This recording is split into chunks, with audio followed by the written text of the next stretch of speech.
So welcome everybody. We'll just wait for a few seconds to get this started and let everybody join the call, and then we'll begin with the introductions to this event.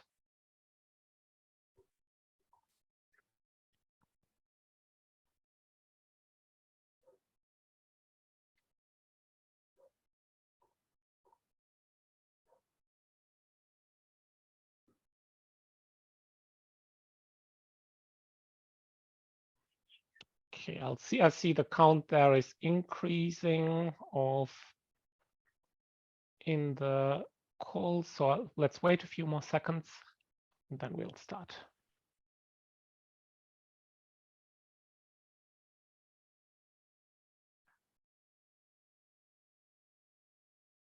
All right, I don't see anybody else joining now. So welcome to our event, Rethinking the Therapeutic Affect, Alienation and Politics in Therapeutic Culture. I'm very pleased to welcome everybody to this event. And I would like, first of all, to thank Sage Social Science Space and its editor-in-chief, Michael Todd, for this opportunity to have this very exciting event through Social Science Space. And first of all, I'd like to begin with introductions. So as you know, this event is about Suvi Salmenniemi's very exciting new book, Affect, Alienation and Politics in Therapeutic Culture, Capitalism on the Skin, published just very recently, relatively late this year. Suvi is a professor of sociology at the University of Turku in Finland. Her areas of expertise include political sociology, therapeutic culture, utopian thought, cultural studies, feminist research, and she also has a strong interest in ethnography. She's the principal investigator of the project Political Imagination and Alternative Futures, funded by the Academy of Finland. And apart from Affect, Alienation and Politics and Therapeutic Culture, she is, among many other exciting works, also an editor of Assembling Therapeutics, Culture, Politics and Materiality, published in 2020. I would also very much like to thank for their participation and welcome, first of all, Edgar Cabanas, who has a PhD in psychology and is an associate professor at Universidad Camilo José Cela in Madrid. He was a postdoctoral researcher and adjunct researcher at the Center for the History of Emotions at the Max Planck Institute for Human Development in Berlin, and also between 2011 and 2013 at the Center for the Study of Rationality at the Hebrew University of Jerusalem. He's an author, together with Eva Ilus, of Manufacturing Happy Citizens, How the Industry and Science of Happiness Control Our Lives, and an editor of the Routledge Handbook of Global Therapeutic Cultures. Then I would like to thank for his participation and welcome Sam Binkley, who's a professor of sociology at Emerson College in Boston. Sam's research examines the social production of subjectivity, identity, and personhood through lifestyle literatures and popular texts. He's undertaken studies of self-help literature and popular psychology, lifestyle movements, and anti-racist and multicultural discourses. He's the author of 2 research monographs, Happiness as an Enterprise, an essay on neoliberal life, and Getting Loose, Lifestyle Consumption in the 1970s, as well as a co-editor of Foucault for the 21st Century. And last but not least, I would like to thank and welcome Christina Scharff, who's a reader at King's College in London and whose work explores gender, media, and culture through theoretically informed empirical research.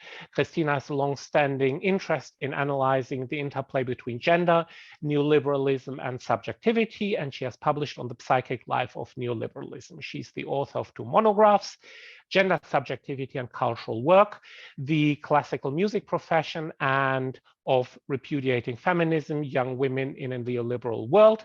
And her current research looks at online feminist activism and is funded by the British Academy. In case you are wondering about who I am, well, Daniel Nehring. I am a senior lecturer in sociology at Swansea University in the UK, and I have likewise a strong interest in transnational therapeutic cultures. And at this point, I would like to hand over to Michael Todd for a few introductory words on this event.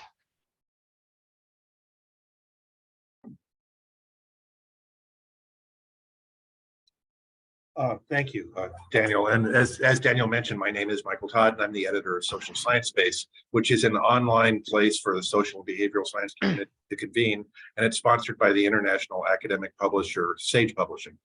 So I'm coming to you today from Sage's offices in Washington, D.C., and I've quite literally walked away from an internal session on what we want social science space to be in the future.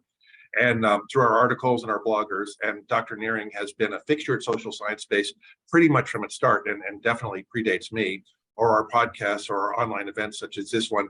We envision Social Science Space as a place to explore, shape, and share the issues that face social scientists, regardless of discipline, and actually beyond social science, but society as a whole.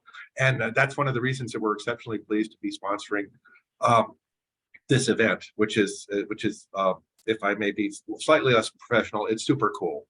So we're pretty jazzed about this. A couple of housekeeping matters before I hand things back over to Daniel.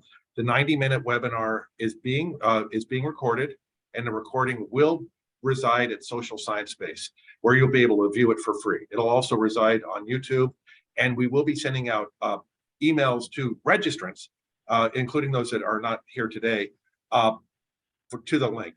It'll probably be up at Social Science Space before that link arrives, so you can check in sometime early next week.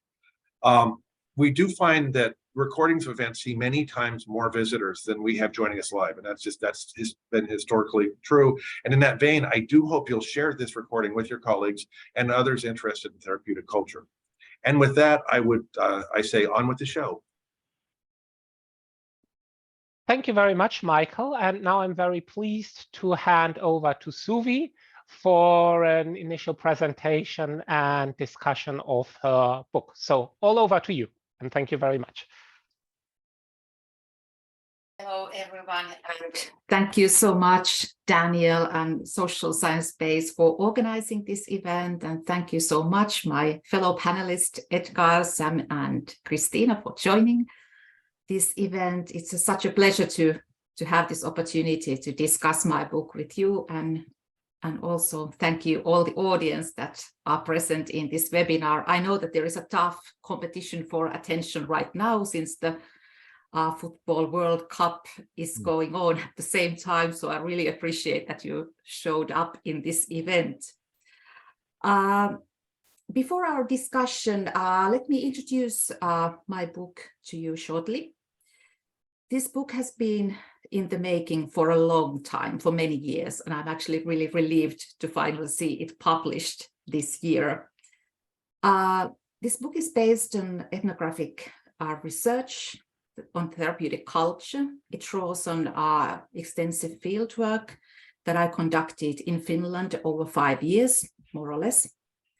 And specifically, my interest has been in uncovering the ways in which people engage with and make sense of various therapeutic discourses and practices in their everyday lives. So this is essentially, this book is about lived experience of therapeutic culture.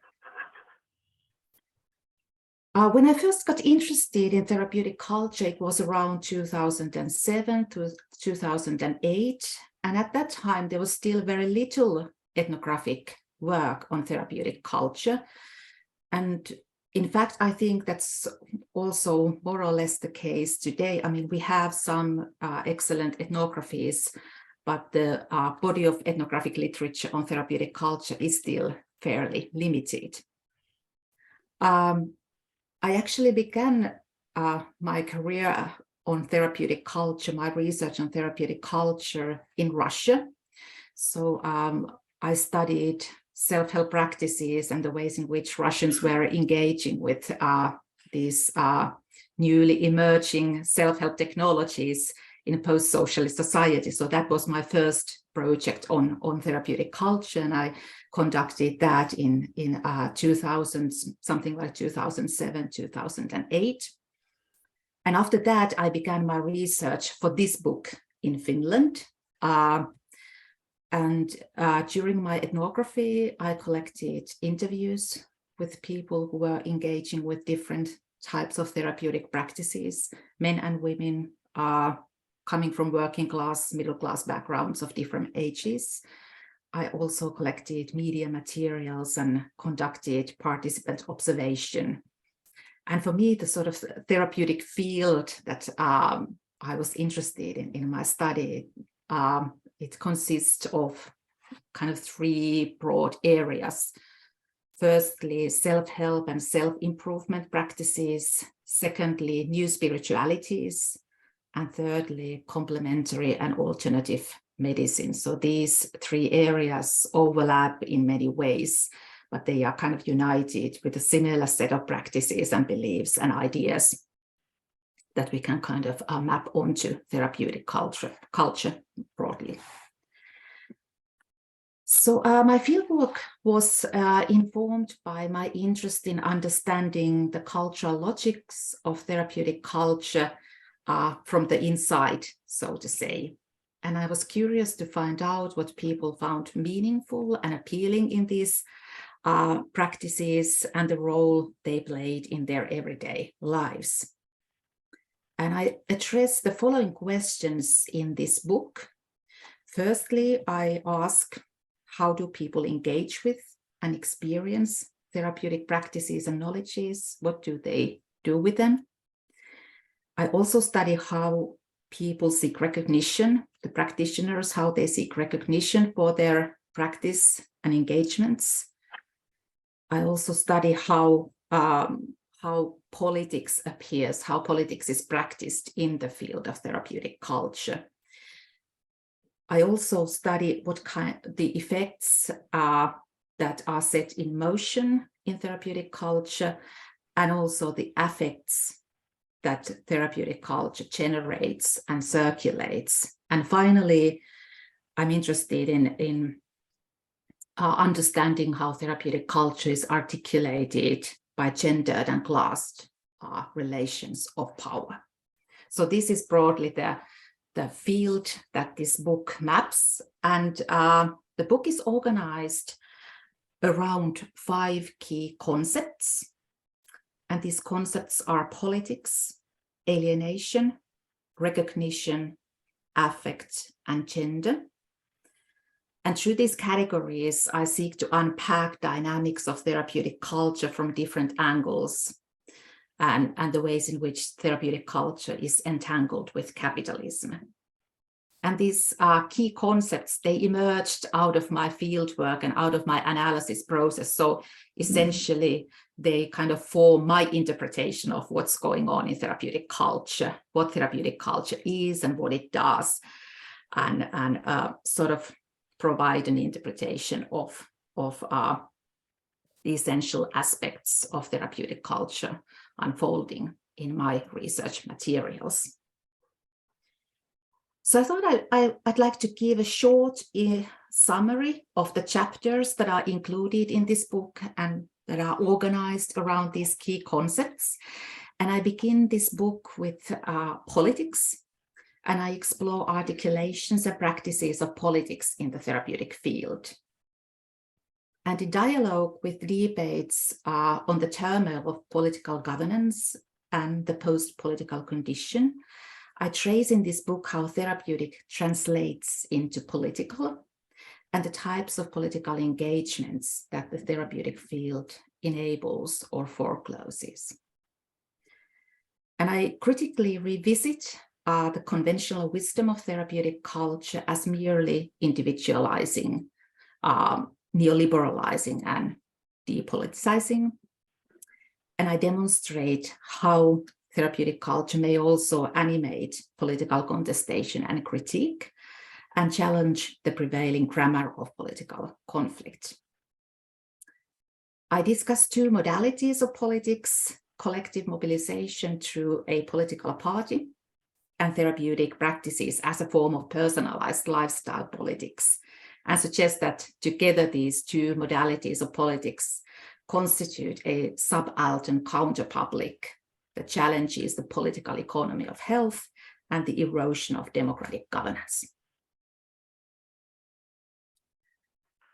In the second chapter, I revisit the long-standing debate on alienation in Marxist theory as a way of interpreting my interlocutors' experiences of work and how my interlocutors engage with therapeutic practices to deal with these experiences of work. And I argued that the concept of alienation is important and useful as it allows us to approach these experiences as structural and systemic problems engendered by the capitalist social formation, instead of seeing them only as sort of individual psychological troubles. And the chapter shows that while the post-Fordist work ethic interpellates workers to understand work as a source of identity, creativity, self-realization, and pleasure, these very meanings are repeatedly denied and instrumentally hijacked for the purpose of increasing productivity and efficiency in the everyday realities of work. And this generates, I argue, deeply embodied and effective forms of alienation, manifested in exhaustion, frustration, burnout, and depression. And I show here that therapeutic discourses and practices not only serve to harness subjectivity more thoroughly for the production of value, but they also provide tools to critique and disengage from the post-Fordist work ethic. And I suggest that therapeutic practices may open up the space to envision and enact forms of life and subjectivities that are not entirely subsumed by capitalist logic and call other rationalities, values, and ethics into being. And in this way, therapeutic engagements can be articulated not only to bear the weight of work, but also and weight of work and make bodies kind of functional for the capitalist system, but also they can make bodies not to work and refuse to deliver us for exploitation. In the third chapter of this book, I focus on recognition struggles, and I analyze the ways in which therapeutic practitioners seek recognition for their practice, for these different types of alternative therapies that are not included in the official healthcare system. And I draw here on Pierre Bourdieu's sociology and his understanding of recognition as a key mechanism for generating symbolic capital and maintaining symbolic power. And the recognition struggles related to therapeutic practices unfold in a context in which traditional notions of health, well-being, and expertise are increasingly contested, and the traditional infrastructure of the Nordic welfare state is disintegrating. Claims for recognition in my ethnography center around two strategies. The practitioners seek recognition for alternative therapies as a unique modality of care and healing, and as a form of work and occupation.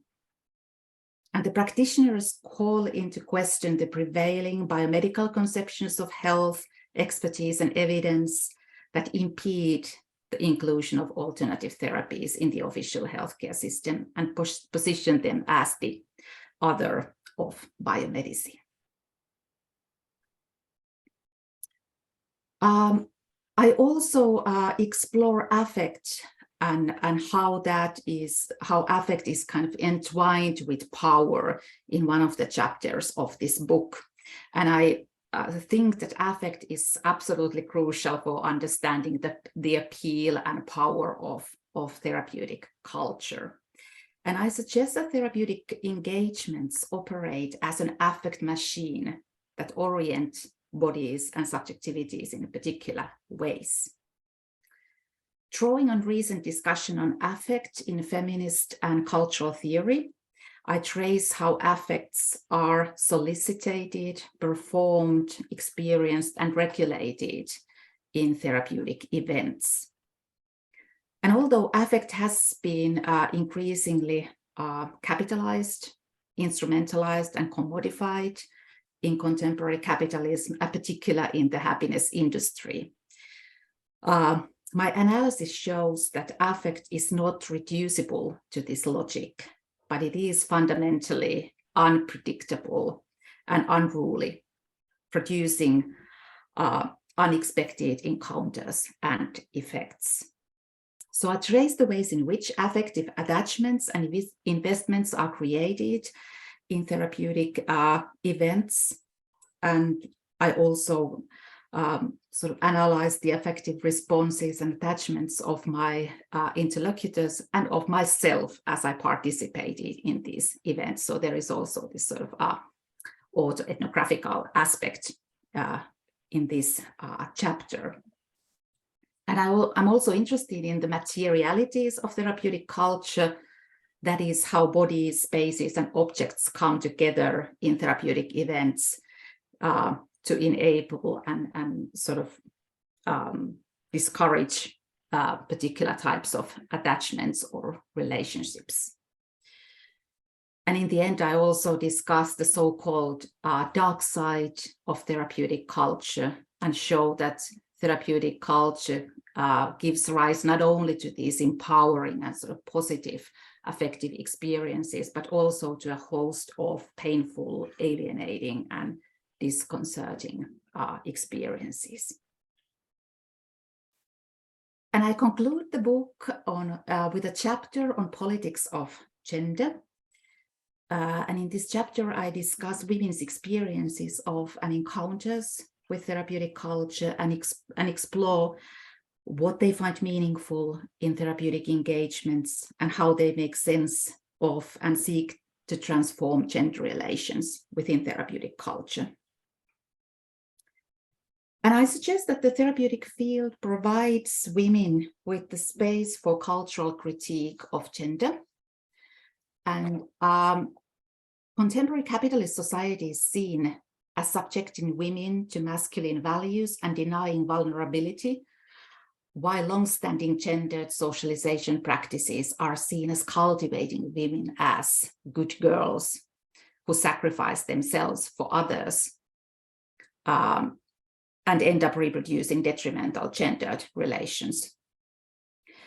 I show how neoliberal and post-feminist discourses encourage women to happily endure abandonments and hardships and elevate capacity for agency and resilience as a moral obligation.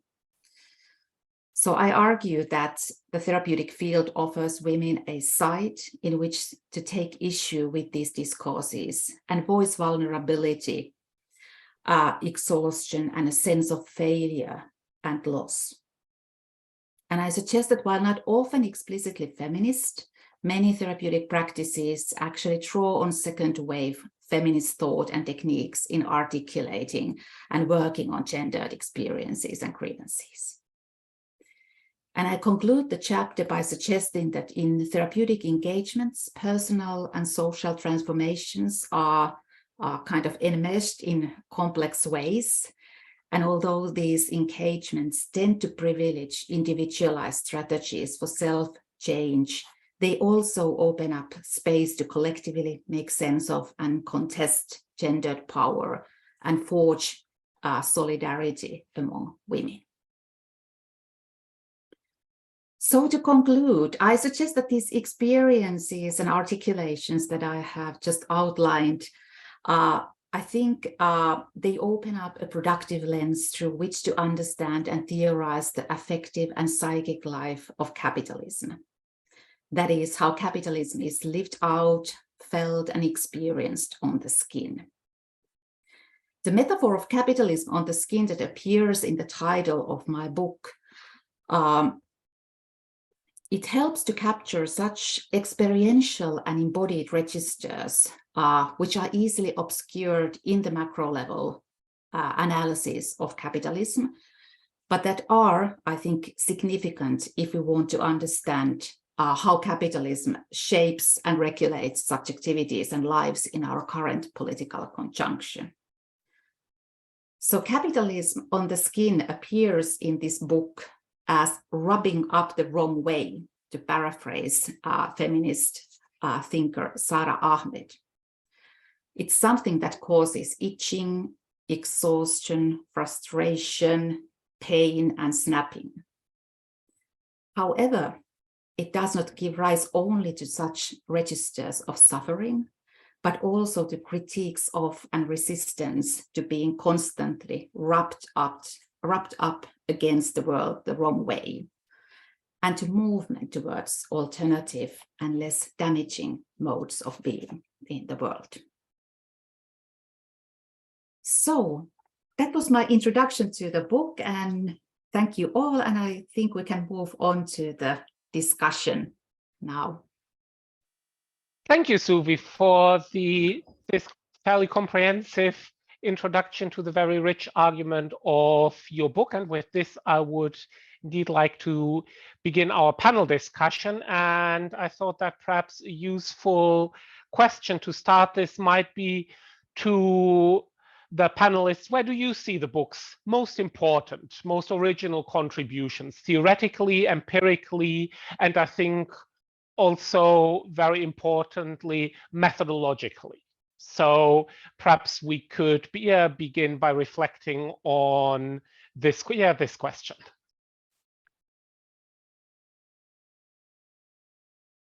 Who would like to make a start? I can make a start, if that's Thank okay. you. Thank you. Okay. Well, thank you very much for having me on the panel, and congratulations to Suvi. It's a wonderful book. Very, very much recommend reading it. In terms of contributions, there are a lot of contributions, I think, but what really struck me about the book is the way in which Suvi really manages well to trace the contradictions and complexities of therapeutic cultures in terms of on the one hand, of course, demonstrating the embeddedness of therapeutic cultures in the wider capitalist economy and neoliberal rationality and so on, but also demonstrating how, how there's agency, how this is contested, how in relation to gender, for example, therapeutic cultures also offer spaces for solidarity and kind of, moving beyond post-feminist cultures and so on. So I really, really like that. I think that's a very important theoretical and empirical contribution.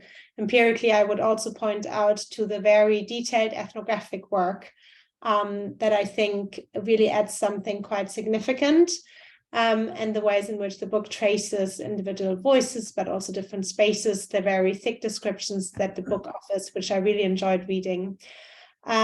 Yes, I could say more, but I feel like I should leave something to other panelists. Yeah.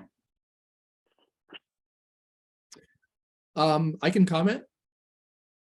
If yeah, I mean, I would agree with everything that Christina has just said. It was a very exciting book to read. I mean, I could go on with my praise. Right? Like we all have a lot of praise for this amazing book.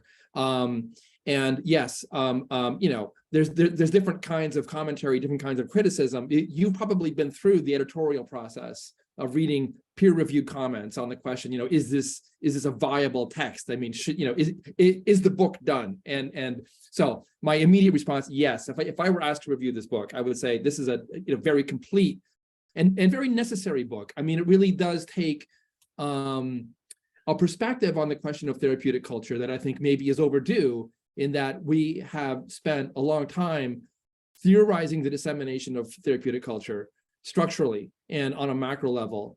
And we probably haven't done as much as we could on the micro level to interpret how therapeutic cultures are, mediated through their consumption, or they are interpreted and they are made sense of. Given that we have two scholars here from the UK, you might have some response to my initial response to reading this book. I kind of turned to the kind of British cultural Marxist tradition or the British cultural studies tradition. And I felt there is a return to, oh, this is Birmingham beats up on Frankfurt again, but cast in a very different setting. And the assets of this are tremendous, that we understand that, there's no singular logic of this structural thing that we call therapeutic culture, but there are these contexts of interpretation and, détournement from Michel de Certeau and all of those theoretical toolkits that we have for looking at the micro practices of everyday life. There's a danger in this, and the danger is that we fall in love with the notion of the agential consumer, or the agential, the intrinsically oppositional practice of everyday life can become an object of a kind of a romance. I have to think about it more carefully before I can say whether you have fallen into the orbit of that romance in your reluctance to manifest the kind of critique of therapeutic culture that we've read in other authors, such as myself, such as Edgar, I think. I have to think about it more carefully before I would say that, that you've missed something in backing away from that critique. But it's an open question. Yeah. So, and I'll just say one more thing. I mean, I encounter therapeutic culture in the American context. In the American context, I think there's a perception that therapeutic culture is tied to, on the one hand, institutional practices. And, we are trained in introspection merely so we can complete our work, right? And the other thing is that therapeutic culture, has a certain class identification in the United States. It doubles as a kind of middle class cultural capital. Neither one of each dispose it to the kind of subcultural, resistance through consumption kind of Birmingham style interpretation that I think that you bring to it. So maybe some of the different ways that we view culture, therapeutic culture might just have to do with the different settings in which we encounter it. But I didn't see much of the American context in your study. It seemed too oppositional. It seemed, I mean, where I see it, it is much more embedded in forms of control. Okay, that's all I'll say for now. Maybe I can follow on from there. With regard to your observation about this issue of critique and this romance of the agential consumer, I think that actually there lies a particular merit of Suvi's work and Suvi's methodological approach or ethnographic approach, in so far as this ethnographic approach, which really is quite rare in our field of research in comparison with the wealth of more discursively focused scholarship. I think this ethnographic approach opens up possibilities for a very nuanced kind of analysis about the institutionally embedded relationship between structure and agency in the context of therapeutic and engagement, and that enriches the field because it creates a lot of future potential for comparative research. I'm thinking there, for example, in comparison about my own ethnographic research in the post-colonial Caribbean and women's gendered engagement with therapeutic culture. There were quite in difference from Suvi's work. Dylan Carrigan, with whom I did this research, and I found that such therapeutic engagement with self-help literature, self-help workshops, social therapeutic culture and social media and so on forth, reinforces a kind of gendered alienation or gendered social isolation in a society in Trinidad and Tobago that's already very conflictual in terms of its gender relations, which then raises questions about the institutional anchors of the kind of political engagements that follow for Suvi's participants in her research. So interesting points of comparison that follow from me there, and I'm perhaps less concerned about this romance of the agential consumer precisely because of this striking contrast with other settings. So exciting potential there for future research methodologically, I think. Do you want to respond, Suvi, to my comments? I just didn't want us to go too quickly before you got to that, and then we can give floor to Edgar. It was so nice that you picked up the Birmingham Cultural Studies School, because that's my kind of home base. That's the sociology that I was taught back in the 1990s, and it's certainly a very dear and important source of inspiration for me. And I'm working with particularly with Stuart Hall's ideas in this book, and I find that tradition immensely important, and somehow also slightly forgotten maybe. At the moment, it hasn't been that popular in recent years, but I think the older critique of therapeutic culture, all these the critique that all of us have kind of voiced for a long time about this individualism and kind of psychologizing structural inequalities, depoliticization, all these issues, they are true. And I think it's a valid critique. And we need to also kind of keep voicing that critique. But what I try to do in this book is not sort of say that this critique is untrue or we don't need it, but kind of bring also this other aspect to the picture and saying that, okay, this is not all that therapeutic culture does, but there are also other aspects to that. So it's not sort of either or, but I think these two interpretations that therapeutic culture can be also something else than merely individualizing, depoliticizing. It can be equally true at the same time with the fact that it also does this depoliticization. So that's I try to bring this other story to the picture, showing, like Christina said, these complexities and contradictions that are inherent to this practice and to this field. But I completely agree that I think context matters.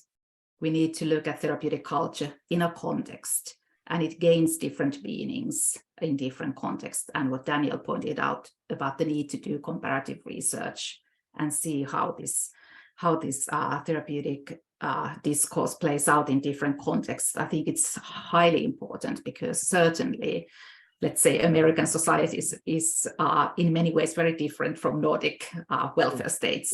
So I think these all comments so far are really valuable, and I think that we need this kind of like a more nuanced look at the broad issue of therapeutic culture. But Edgar, maybe we can give floor to you now. Well, thank you very much. Sorry, I had many other questions, not the ones related to methodology, but since you brought this up, maybe I have to say something, I don't know. Well, first, let me thank you for the invitation, and I would like to praise the book a little bit as well.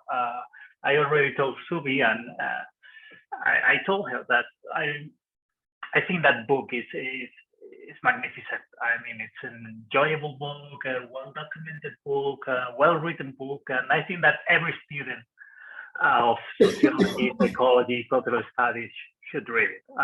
And we as professors should use the book to teach our subject. So congratulations on the book. I'm really glad to be here.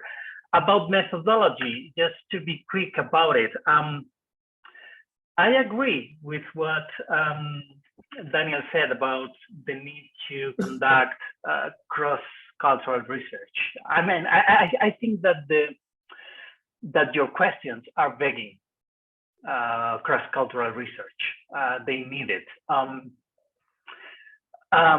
But since you don't have that possibility, what I miss is that a deeper characterization of Finnish culture, so to speak. So, because I'm not Finnish, and I need to study, I need to understand Finland more in depth if I want to understand your material. And I think that I miss that in the book. That's what I can say. I mean, of course, you didn't conduct cross-cultural research. Okay, you could have done it. You didn't do it. It's okay, because you provide with rich material and interesting subjects and case studies. But if I had to say something about the methodology, I will say it is not the methodology, but it's about the background for the methodology and to understand the empirical material. I need to understand Finland better. I mean, maybe you do, of course, because you're Finnish. or maybe not. I mean, I do not understand Spain, and I'm Spanish. But if I had to focus on Spain, I will say that my readers, what they need is to understand Spain first, to understand my subjects and their answers. So that's what I can say about that.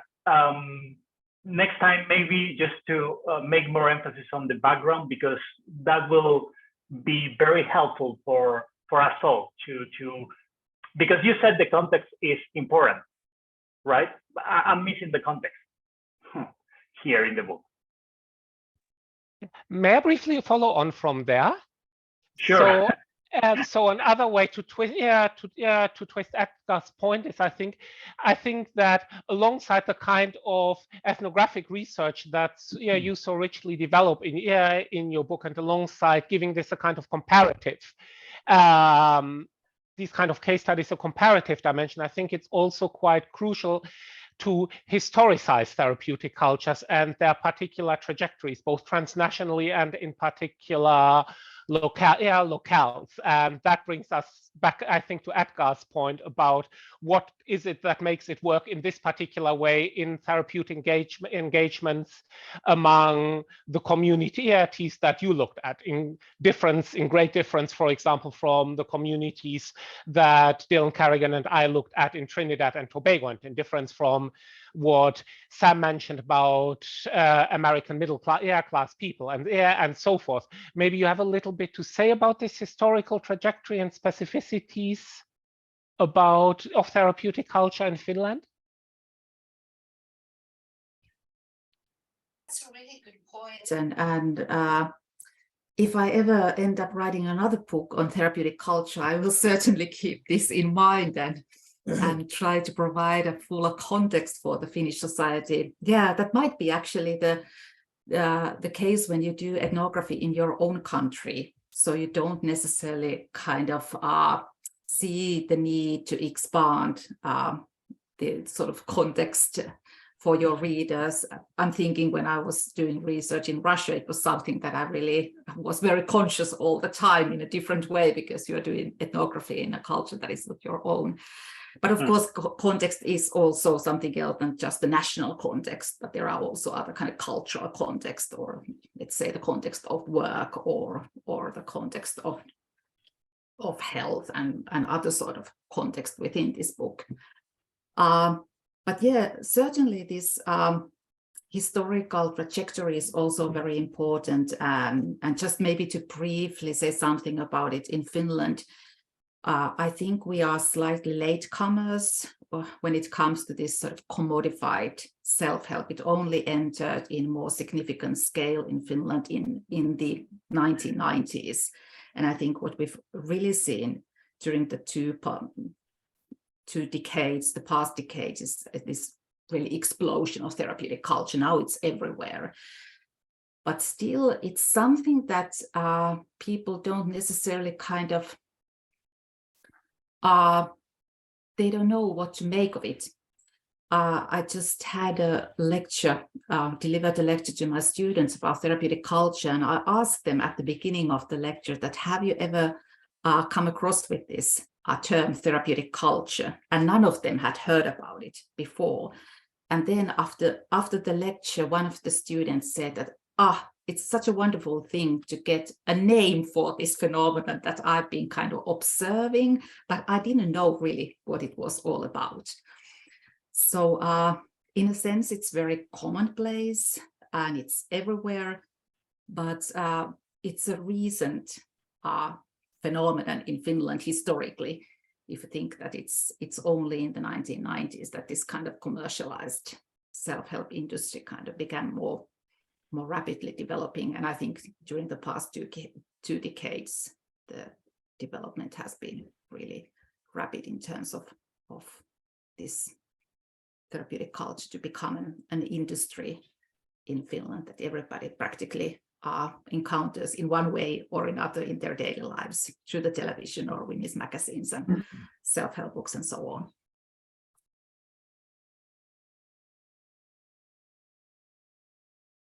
Please, Sam. Okay. I have a very, very brief question. how influential was the youth culture of the 1960s in Finland? It was influential in many ways, and many of the cultural critique that the 1990s, the countercultural movements articulated also elsewhere in the US and in Europe, or they were also part of our cultural landscape. Do you think that might have shaped some of the social networks that later became so, oppositional as you read them? That could be the case. Yeah, I think,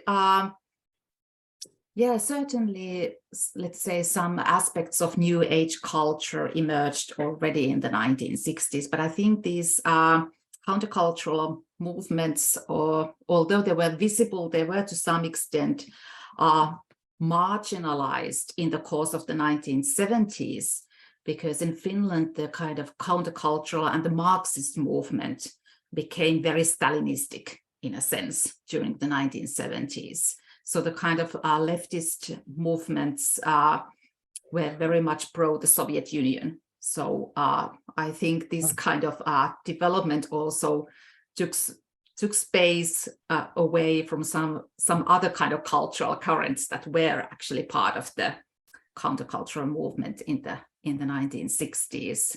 But I think there is certainly this kind of historical background on which therapeutic culture kind of grows today in Finland, that it is situated within this broader historical. I think in the United States, you can't talk about therapeutic culture without, on some level, feeling that you're engaging with the ghost of the 60s. And very often the ghost of that 60s is through disavowal. Is that mainstream therapeutic culture is seeking seeking some kind of recognition of its credential by disavowing the legacy of the 60s. Look at how positive psychology repeatedly disavows Abraham Maslow or humanistic psychology, even though they're clearly emerging from the same tradition. So I'm just wondering, and you've done work in Russia, where I'm going to guess the 60s didn't have a big impact. The Russian context is completely different. You didn't have this kind of mass cultural critique and social movements in the Soviet Union in the 1960s, obviously. So that is a very different kind of background and phenomenon. This kind of commercialized self-help emerged in Russia only in the 1990s. Of course, there was this homegrown advice literature for centuries, but this sort of commercialization is something that only appeared in the 1990s. Mm-hmm. But I'm just, that's a good point, and I need to think how it goes in Finland, how much the therapeutic culture here actually sort of takes distance to the 1960s. I haven't really thought about that, so thanks for pointing that out. I will think about that. Mm-hmm. I'm sure, Edgar, you know about positive psychology, how Martin Seligman talks about the 60s. Yeah. This is like, don't confuse us with them. We've become much more methodologically rigorous. Okay. Yeah. You were going to say. Yeah, it's part of the discourse that they are not doing humanist psychology anymore because that's not science. Blah blah blah. They are the same. Essentially the same. So it's difficult to see actually the difference sometimes. But it's a way to rhetorically disengage from that past. Right. For many reasons. But that is not the point of today's seminar. But I think it's interesting and related to what you were saying, Sam, and related to what we were missing in the book. Maybe I don't know. Maybe it will have been interesting to analyze some homegrown self-help literature, for example, in Finland. Because that's something that, for example, I also missed. Is there something characteristic of self-help literature in Finland that is different from other countries, the self-help literature in other countries? Because you interview coaches and people actually working in that field, professionals from that field. So I was wondering, what do they say that is different, that is Finnish, particularly Finnish? Maybe that will have been interesting to know something about that. You know, that's it. Actually written about best-selling self-help literature in Finland, and sample included both international bestsellers and bestsellers written by Finnish authors. So I've done that research before, and unfortunately it's only in Finnish, so it will not help you.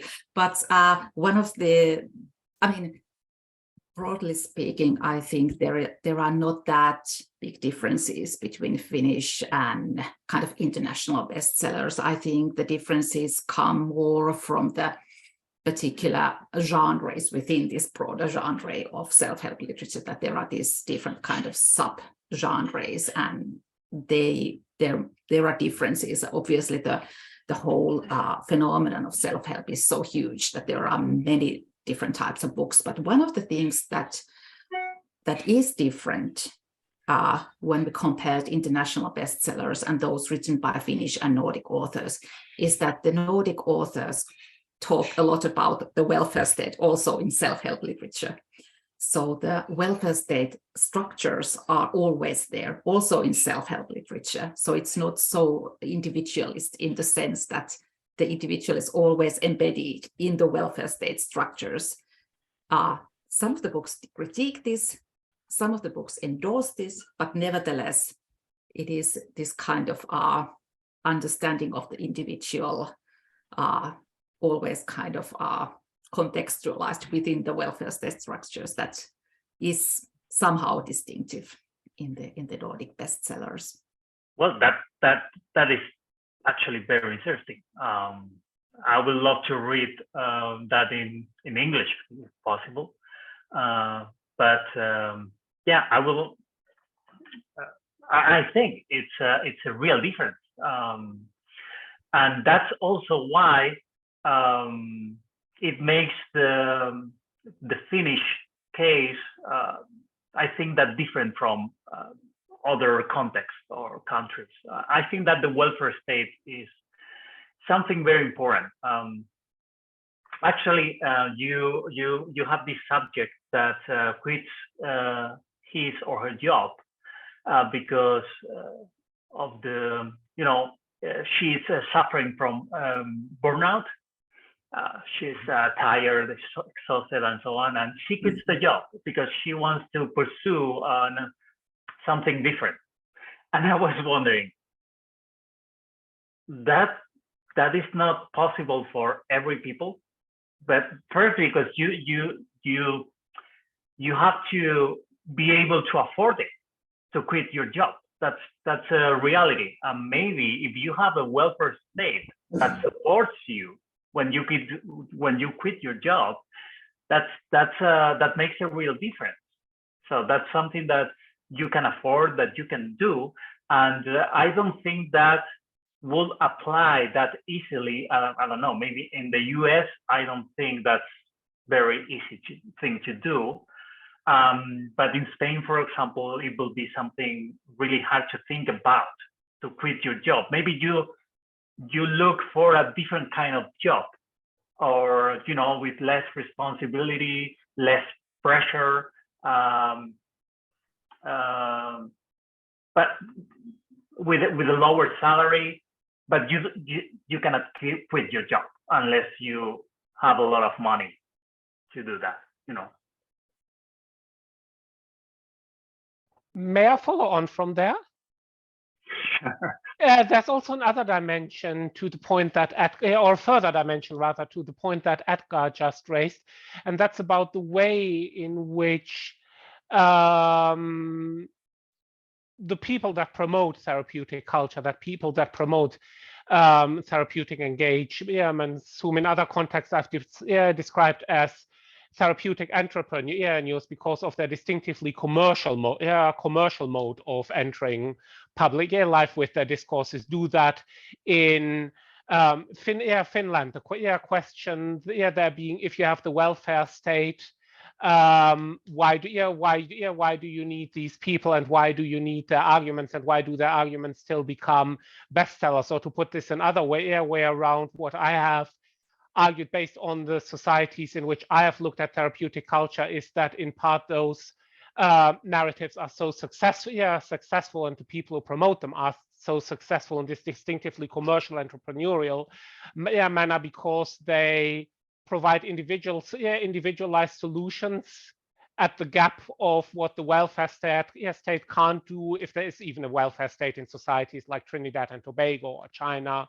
or Mexico and so on. So that's quite different in the Finnish context than I would assume, but that's an interesting question.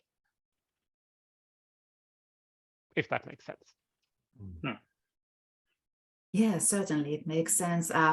I think the issue of signing off paid work is certainly a class issue, partly. Not everybody can afford to do that. But I guess in the Nordic welfare state, you have more social support. You have these social protection nets for people that catch you if you fall more than somewhere else. Having said that, I have to say that also the welfare state in all the Nordic countries has been disintegrating and neoliberalizing over the past 2 decades. And I think what Daniel just said about the context where you've conducted your research, it also applies to Finnish context, in the sense that I also paid attention to the fact that my interlocutors turned to the therapeutic field because they couldn't access health and public social and health services. I mean, the welfare state is failing these people in many ways. They don't get the kind of support or care that they expect, but also that they just don't get any kind of support, let's say, not only from the welfare state in the sense of social and health services, but also the trade unions, like the sort of institutionalized structures of labor, are all, people feel that also those structures are failing them. So to some extent, this field is also kind of filling those gaps that none of the other institutions are kind of willing to address. And this may have many different kinds of consequences in people's lives, not only like good or bad. I mean, it's very, very complex what it entails. But also the neoliberal ideology, I think it's very visible also in Nordic countries. So there is also this cultural aspect that the discourses in therapeutic culture, they appeal to people because they are the cultural common sense and very naturalized also in our society. So people have to some extent got used to thinking about their lives through those cultural frames where everything depends on yourself and where you have to be the best version of yourself. These are not at all uncommon in our culture.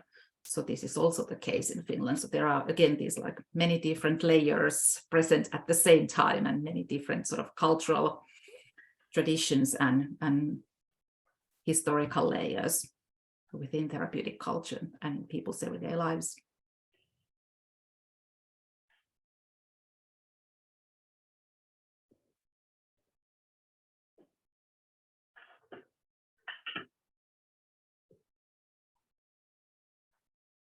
Would anybody like to continue? If not, I've got another question, but maybe, Christina, what is your take on this discussion?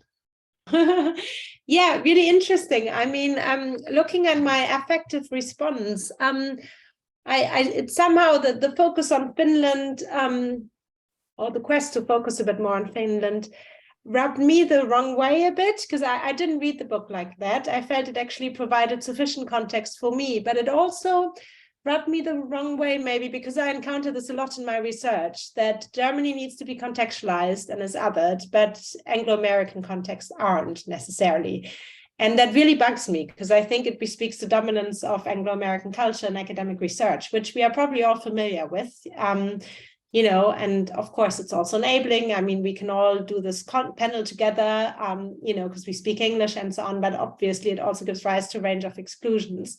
So with that in mind, yeah, I'm not so sure. It always, that point always bugs me in journal article reviews and so on. Talk about national differences. What's different in Germany? And so on. I mean, you know, of course, by arguing that, I don't want to underplay national differences. We've talked about this here on the panel, but I think there are real theoretical and political questions to be asked about that, in the sense that in order to publish in the English-speaking world, we have to engage with theories and theoretical frameworks, you know, that everybody is familiar with, that predisposes you to seeing certain things and perhaps not others. You know, as we heard, we have to publish in English. So the fact that your one article is out in Finnish and that we can't read it also creates certain barriers and so on. But also politically, you know, if you want to have impact, if you want people to engage with your work, I think we are really bound by these very real and material constraints. So I just want to throw that in there. You know, given, you know, that this is also organized by Sage Publishing, and that it also tells us something about the realities of doing academic research, right, in the worlds we live in. I do have a question for you, Suvi, about the extent to which you think the dynamics you've described may have changed in the meantime due to the rise of social media, because I imagine a lot of the people, if you spoke to them now, that probably advertise their services on Instagram or whichever social media platform is en vogue at the time. And I just wonder whether you think, my hunch would be that this might actually increase the neoliberal tendencies, if we wanted to call it that, given, you know, that these platforms operate in the neoliberal digital economy. But I was just wondering whether you've had any thoughts about this or have done some precursory research into these issues. Christina, that's a really important question. Yeah, social media is certainly something that is, well, not completely, but almost completely omitted in the book, that I didn't really gather any data on social media. But I guess if I did this research now, I couldn't escape social media because it's so important. It plays such a huge role in therapeutic culture. And I also notice this quite often because I'm not really active user of social media myself, and I don't follow these social media influencers in therapeutic culture myself. But quite often, for example, if journalists call me and they want me to comment on this phenomenon, their examples come from social media, from Instagram, and I guess, you know, particularly from Instagram. So I very much look forward to reading a book or an article that looks at specifically the role of social media in therapeutic culture. I'm sure there are probably already interesting research on that, and I would be happy to know if you are aware of such research. But I think social media is very crucial. Absolutely. Yeah.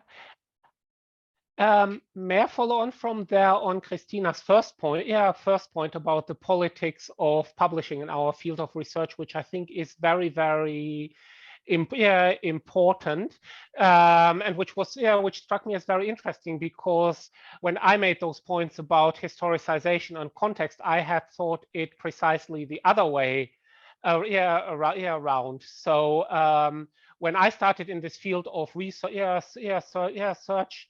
And for example, when I wrote my book on transnational popular psychology in 2016, which I don't really want to talk about right now, I did write in this field of research very much dominated by studies on Anglophone North America, a few Western European countries, and so on. And I found the best way to escape this sort of Anglo-centric or even American-centric way of writing was by careful comparison and historicization by way of being methodologically expansive, which is where I precisely see the merits of Suvi's ethnographic work, because it leads to such rich empirical material, and by way of, well, being methodologically quite rigorous and not just assuming that even though the American case is important, it dominates the field, which it now doesn't anymore. The largest consumer of therapeutic products and services is by now the People's Republic of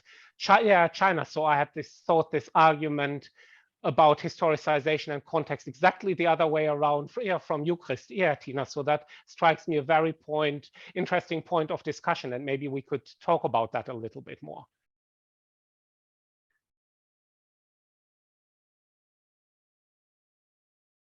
Do you want me to respond now, or do Sam and Edgar want to come in as well?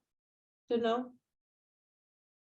Well, I could just remark, it's an interesting conversation about the relationship of the United States and this process that we call Americanization, which was a discussion before we turned to globalization. And there's always a question, to what extent is Americanization coextensive with globalization? For a long time, when I presented research on therapeutic culture to European audiences, I always did it with this kind of embarrassed expression that, this is a kind of American pathology that you're now having to live under. And it's interesting now to hear the conversation. It's a relief in a way that maybe there are spontaneously generating modes of therapeutic culture which are not reducible to, McDonaldization processes and so on. But I also hear the political concern that, we shouldn't speak, that there's actually, to be anti-American is a kind of a political stance, which is sometimes overlaps with anti-capitalist and anti-globalization. And that's probably a good thing. But also I can see, and Christina's comments have made me aware that there's a downside to that, is that it returns again to a kind of Anglocentrism when we talk about therapeutic culture. So yeah, I'm not sure exactly where I'm going with this comment, only to say that I am vastly relieved to no longer have to feel guilty about therapeutic culture.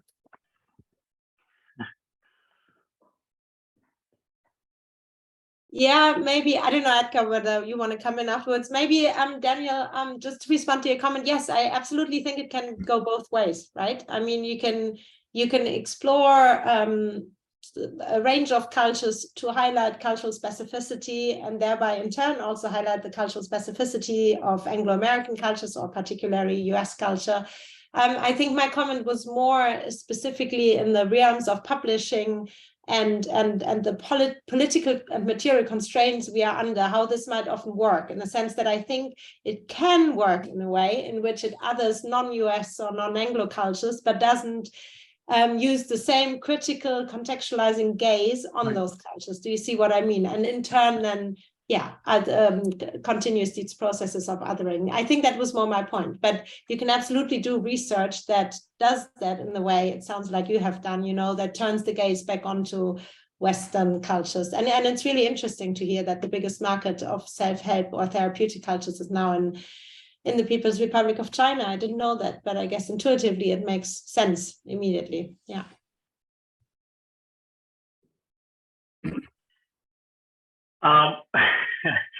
I didn't expect that we were going to have this conversation, but I don't know.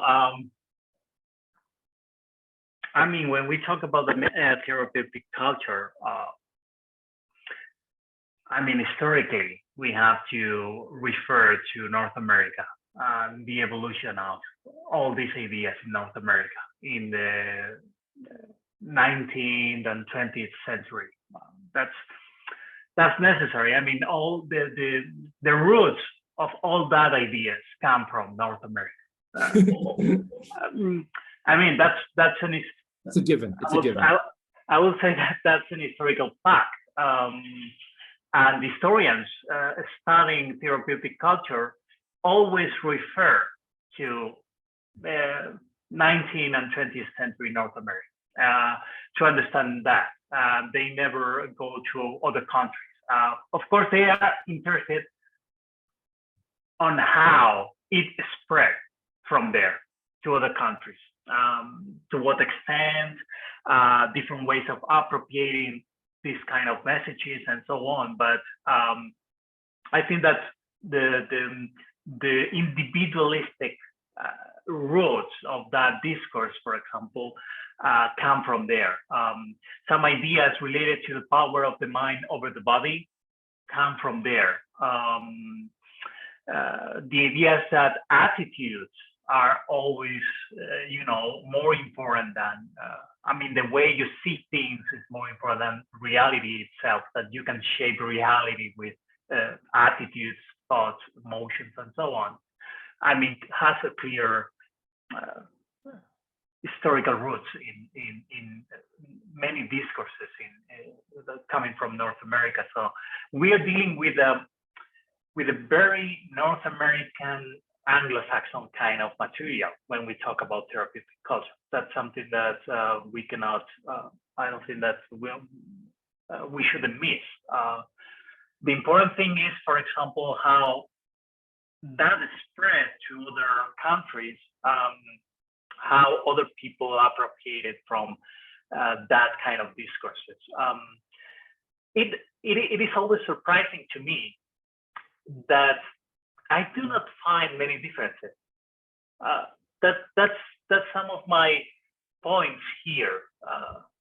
The more I want to look for differences between, Finland, Spain, Germany, when I look into the therapeutic culture, into this field, even in the micro level, I find that a lot of commonality, not so many differences. For example, you can talk to someone from here, from Spain, really into the therapeutic culture consumption, and what this subject says, feels, thinks, tells you, it's rather similar from someone else from America, from Germany, that is into the same discourse. The material you have is quite common. It's quite it's not that different. So that's what is surprising to me. That's what strikes me. Why is so common? If we are talking about very different people from very different countries, very different traditions, very different lives, very different political contexts, very different beliefs, very different ways of understanding family, maybe friendship. How is not that different? That's my question. That's what surprises me. That is, it is not that different. So that was going to be one of my questions to Suvi. That I agree that we are when we conduct this kind of ethnographic research, we tend to focus on what is different from the main discourse. But what I find is that it is not so different. That is what I was saying or talking about the cross-cultural research. So we can understand more the difference, but also what is common and why is so common. Sorry.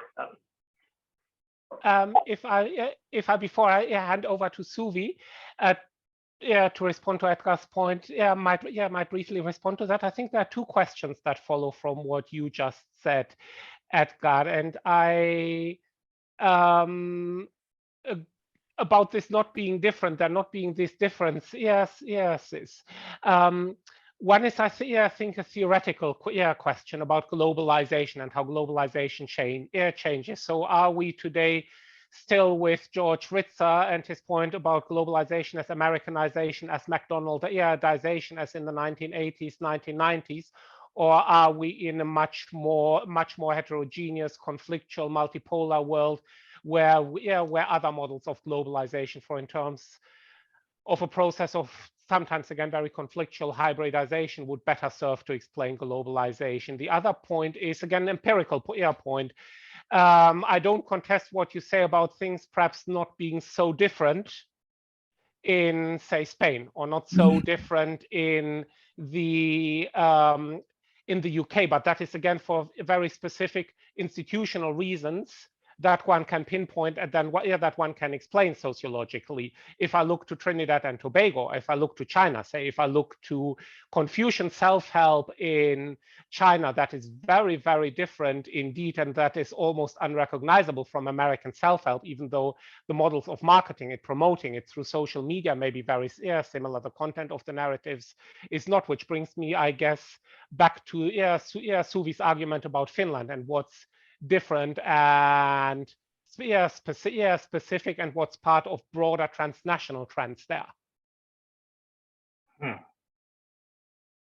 would you like to also add something to that? You had I mean, Daniel just summarized pretty accurately what I wanted to say, is that, oh, isn't it interesting that here we are back with George Witzer in the 1900s or whatever it was, when he was talking about methodolization, and Edgar's comments, proposed that global therapeutic culture is a homogenization process. So I think that's a really interesting point. And it kind of goes against really what Suvi's book's all about. I mean, not against it, it's just a different view of it, because, globalization theory always had a lot about globalization or mediation through the act of consumption. I just want to say another guy who's really helpful to this conversation, whose name hasn't come up, is Anthony Giddens. And Anthony Giddens, I don't know that he ever addressed therapeutic culture per se, but obviously he said a lot of things that related to therapeutic culture. But he would anchor these processes not in globalization or capitalism or abstract processes, but I mean, in an equally abstract process called modernization or the social logic of modernity. And I have a soft spot for Anthony Giddens. I don't know if other people do, but I found him very useful in understanding why therapeutic cultures are valuable to people, because they reconcile ontological insecurities. And it also helps with the question that we're looking at now. Why is it that therapeutic culture is so similar in these different national contexts, which was Edgar's question? And the answer is, well, because they're all, they're undergoing on a very general level a similar social process. So I don't know. Suvi, just a thought. I mean, were any of your grassroots, everyday consumers of therapeutic culture responding to issues of just sort of, ontological insecurity, the way that Anthony Giddens might have talked about it?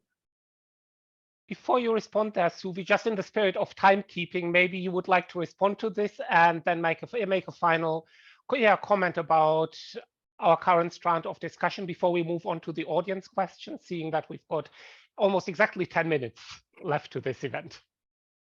Okay, very briefly, thanks. I think this has been really important discussion, and certainly ontological insecurity is somehow embedded in this phenomenon that people are trying to find something to hold on to in a world that seems increasingly unpredictable and chaotic, and so they try to manage these different issues that are thrown upon them by the system and by the world. So certainly this is an aspect, but I think people are engaging with therapeutic culture partly in similar ways, but I still think that also in different ways, in different contexts. And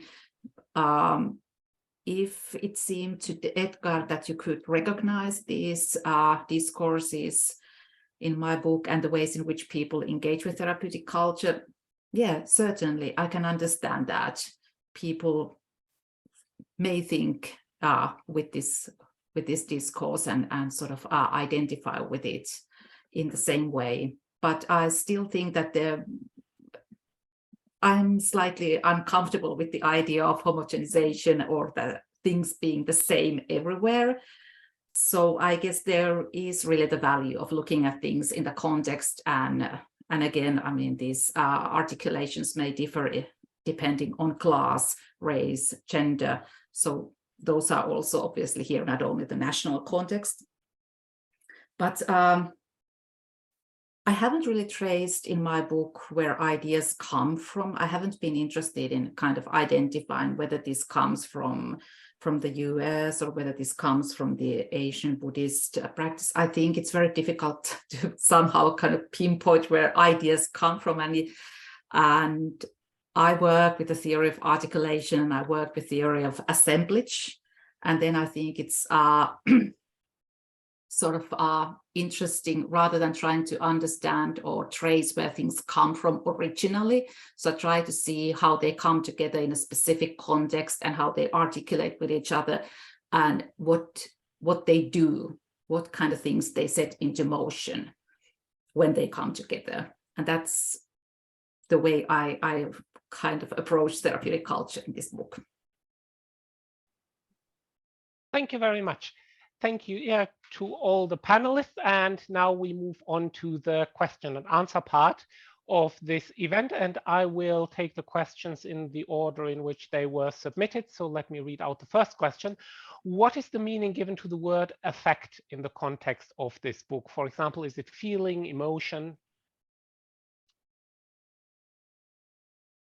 Yes, I conceptualize affect as a kind of umbrella concept that refers to embodied emotions, sensations, feelings, to kind of like a broad register of feelings and sensations. And I reserve the concept of emotion to the symbolic categorization and codification of affect, so that emotion always requires access to symbolic resources, and affect is kind of more embodied and not kind of verbalized necessarily. So I work with Sarah Ahmed's theorization first and foremost. Thank you. And the next question from Arseny Kitrov is, I have two questions to Suvi, actually. Thank you so much for a fantastic book. I'm very much looking forward to reading it.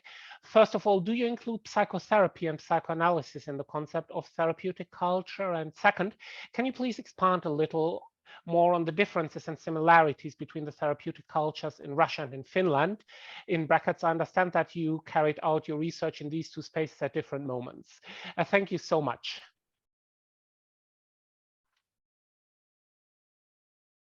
I look in this book, I look at only this kind of vernacular therapies. So I don't look at all psychoanalysis or psychological counseling, sort of like a professional psychology. So this book is about this kind of popular therapeutic culture. All my interlocutors were practicing the kind of therapies that are not included or licensed in the official healthcare sector. So one could maybe term them as vernacular therapies. There are many differences between the Russian and Finnish context. I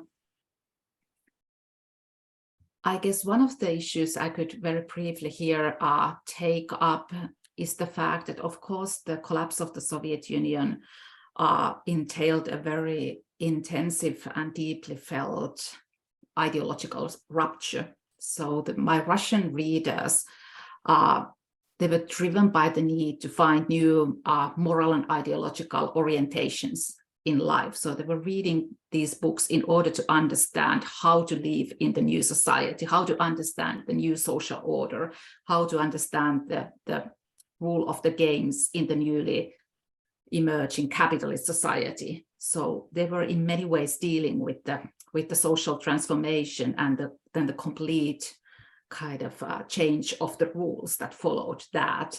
So that's very different from the Finnish context, where people are not sort of dealing with that sort of intensive social transformation. When there is, obviously, they are also thinking about the social transformation in the sense how Finnish society is changing, but it's a kind of difference in degree. Thank you. And the next question is from Alex Pine. To follow up on Christina's question, I'm curious if there are any applications specifically designed for therapeutic culture which are utilized by practitioners. In the US, we have apps such as Talkspace and BetterHelp. I don't know if those have a global reach, though.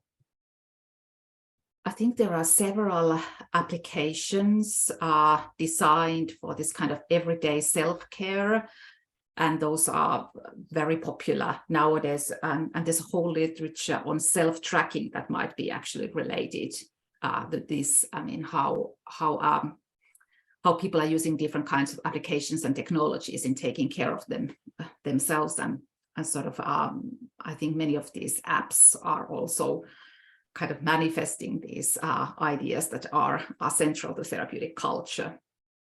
So in my research, I didn't really look at this aspect of apps, but I certainly think that it's a really important question for further research, because apps are also increasing in these everyday self-care practices all the time. Thank you. The next question is by Amy Carr. I'm struck by Edgar's comment about the common character of therapeutic culture across many contexts, and how this echoes observations in religious studies about how, say, a fundamentalist style of being religious is also cross-cultural. That's a really interesting comment, and I wasn't aware of this kind of research, but I would be really curious to read more about that. And yeah, this is certainly something interesting to think about, is how these similar patterns can be found in different places, not only in therapeutic culture, but also in religion. Thanks for pointing out. Thank you. The next question is by David Churko. I'm a Canadian, but a member of APA 49, and see the intriguing dissertation presented is sociological in nature. I noticed on psychological listservs of previous divisions I belong to, discussions could get political and tendentious. However, we were always admonished not to exalt or denigrate any political candidate, although this wasn't always the case. Also, my professional experience with clinical colleagues indicated that they never reveal to clients the individual political stances. How might one maintain objectivity here, and does the field of therapeutic culture address this issue? I guess this is a broader question, sort of related to epistemology, also in ethnography. I think the way I deal with issues of objectivity in my research is that I try to be transparent and open in my interpretation process, so that when I build an argument, I try to communicate to my reader how I ended up with this argument, how I kind of developed it, and I show examples from my research materials to kind of back up my argument. But of course, readers can always argue with my arguments and contest them, but that's the kind of way I think science in general works and progresses.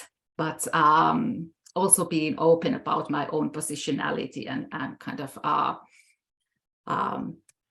explaining the premises on which I build on in my book in terms of methodology and epistemology. I don't know if that answers the questions, but yeah. Thank you. Thank you very much. Now, in the spirit of timekeeping, as we are nearing the end of this event, I would like to apologize to anybody whose questions I have not been able to raise here. And I would like to thank again Suvi for her great book and for making herself available for this fascinating conversation about it. And I would like to thank all the panelists and Sage Social Science Space, as well as Michael Todt for making this possible. And at this point, I would like to conclude this event. Thank you very much. Thank you. Everybody. Thank you. Bye-bye. Thank you.